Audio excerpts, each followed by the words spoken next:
Hey everyone, welcome back to Genai Tech News. Let's get right into today's biggest stories. Kicking things off with some massive geopolitical tech drama. TechCrunch is reporting that China has officially blocked Meta's $2 billion acquisition of Manus, the AI agent startup. And this wasn't a snap decision. Chinese regulators have apparently been investigating the deal for months before finally pulling the plug and ordering Meta to unwind the acquisition entirely. For those who may not know, Manus is one of the more buzzed-about AI agent platforms out there, basically software that can autonomously complete complex tasks on your behalf.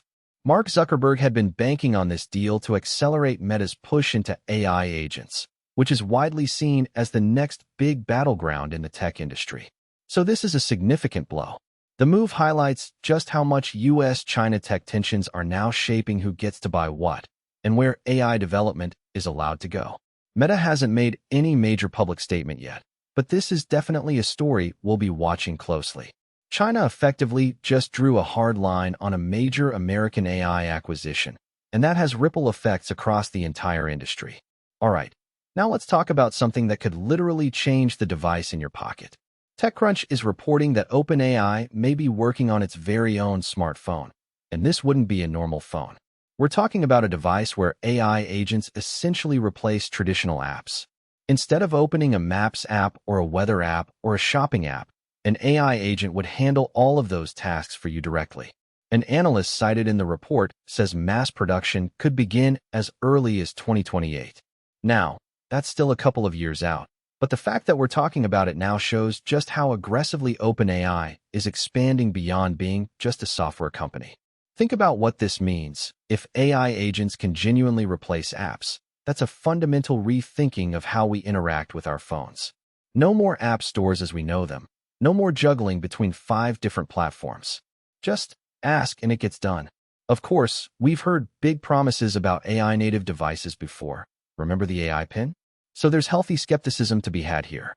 But coming from OpenAI, with the momentum they have behind them right now, this one feels worth taking seriously.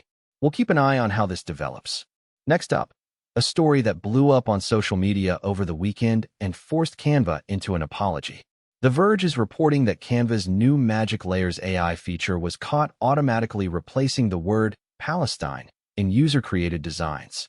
Magic Layers is supposed to be a tool that takes flat images and breaks them into separate, editable layers. It's not supposed to visibly change your content at all.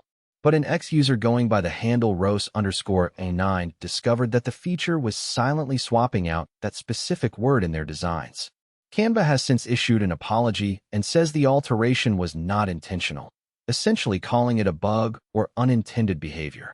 But as you can imagine, the reaction online has been intense. When an AI tool, even accidentally, is seen as erasing or altering politically sensitive language, it raises serious questions about how these systems are trained and what guardrails are embedded in them. This is a really important reminder that AI tools aren't neutral. Every design decision, every training choice, can have real-world consequences for people who use these platforms to express themselves, especially around topics that already carry enormous emotional and political weight. Canva will likely need to do more than just apologize to rebuild trust with affected users. Here's a story that's been building for a while, but is now gaining serious momentum. TechCrunch has a deep dive into why governments across Europe are actively moving away from American tech providers. Think Microsoft, Google, and similar platforms, in favor of what's being called sovereign tech. The reasoning is multifaceted. There are concerns about data privacy under U.S. law, especially given some of the policy shifts coming out of Washington. There's also a growing desire for strategic independence. Essentially, European governments don't want to be dependent on foreign corporations for critical digital infrastructure. And frankly, the current geopolitical climate has accelerated a lot of these conversations. What does this look like in practice? European governments and institutions are increasingly looking at open-source alternatives, locally developed cloud platforms, and homegrown software solutions. Some countries are even funding the development of European-built alternatives to common productivity and communication tools. This is a huge deal for American tech companies that have long counted European government contracts as reliable revenue. And it's a fascinating case study in how geopolitics is now directly reshaping the technology landscape. The question is whether European alternatives can genuinely compete. But based on TechCrunch's reporting, the political will to make it happen is stronger than it's ever been. Now for a cybersecurity story that should genuinely concern all of us. TechCrunch is reporting that Itron, a major American technology company that manages water and energy monitoring systems along with utility meters for hundreds of millions of homes and businesses, has confirmed it suffered a cyber attack. Let that sink in for a second. This is a company that's embedded in the infrastructure that manages your water supply and electricity. We're not talking about a social media app getting hacked. This is the kind of breach that falls squarely into the critical infrastructure category. At this point, details about what was accessed, who is responsible, and what the full scope of the damage might be are still limited. Itron has acknowledged the incident, but hasn't released a comprehensive public breakdown of what happened. Cybersecurity researchers and government agencies will almost certainly be scrutinizing this closely. What this story reinforces is something the security community has been warning about for years. Our physical infrastructure is increasingly digitally connected, and that connectivity creates vulnerability. As more utility systems come online and get smart, they also become targets. This one is going to unfold over the coming days and weeks, and we'll keep you posted. Okay, let's lighten things up a bit with some lifestyle tech news.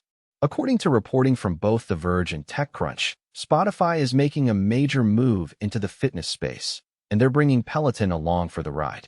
Spotify Premium subscribers will now have access to over 1,400 Peloton classes directly inside the Spotify app. And it doesn't stop there. The platform is also adding fitness content from popular creators like Yoga with Cassandra, Sweaty Studio, Chloe Ting, and Pilates Body by Raven. So whether you're into cycling, yoga, HIIT, or Pilates, Spotify is trying to be your one-stop fitness destination. TechCrunch notes that Spotify is framing fitness as its next major content category, which makes sense when you think about it. Music and working out have always gone hand in hand, and Spotify already has a massive user base it can convert into fitness content consumers without those users needing to download yet another app. For Peloton, this is a significant distribution win. Getting their content in front of Spotify's hundreds of millions of users is massive exposure. And for Spotify, it's a smart way to increase daily engagement and add value to that premium subscription. This feels like one of those partnerships where both sides genuinely benefit. And finally, let's wrap up today's show with a juicy hardware leak for all the Samsung fans out there.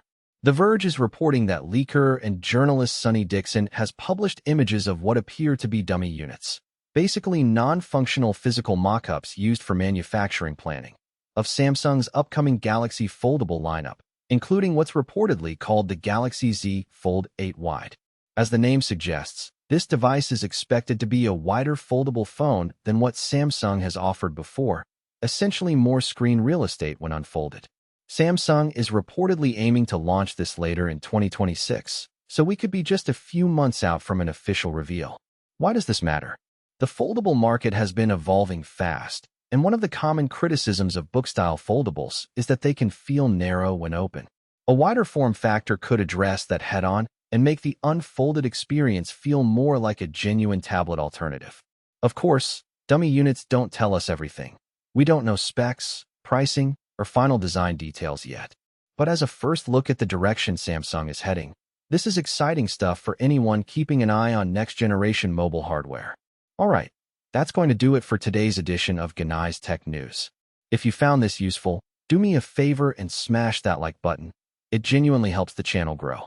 And if you haven't subscribed yet, now's a great time. We're here every day with the latest in tech, AI, gadgets, and everything in between. I'll see you in the next one.